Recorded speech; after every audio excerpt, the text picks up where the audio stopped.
Alors là, oui. Alors là, ça devient de plus en plus clair que pour les gens qui me traitent de complotiste ou de monomaniaque.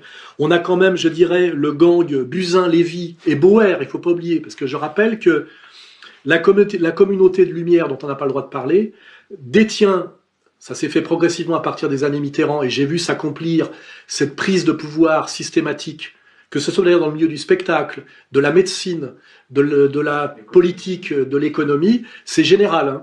On voit bien aujourd'hui que nous avons d'un côté le gang Buzyn, Lévy, Bauer, hein, parce que je rappelle que c'est Bauer là, qui décide en gros de la stratégie, on va dire, politico-policière de la France. Je rappelle bon, qu'il est de la communauté, évidemment, ancien grand maître du Grand Orient.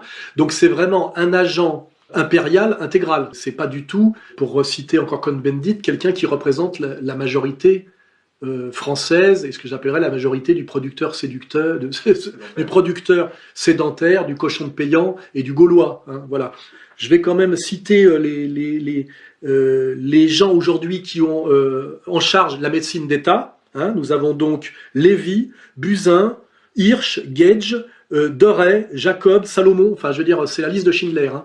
Et eux visiblement sont tous des agents de ce qu'on appelle Big Pharma, c'est-à-dire le lobby pharmaco-chimique, en plus d'être des agents du Nouvel Ordre Mondial, et on voit effectivement que leur but est quand même double, faire du pognon sur le dos du peuple français, soumettre le peuple français, voire même l'affaiblir par le nombre de morts. Hein.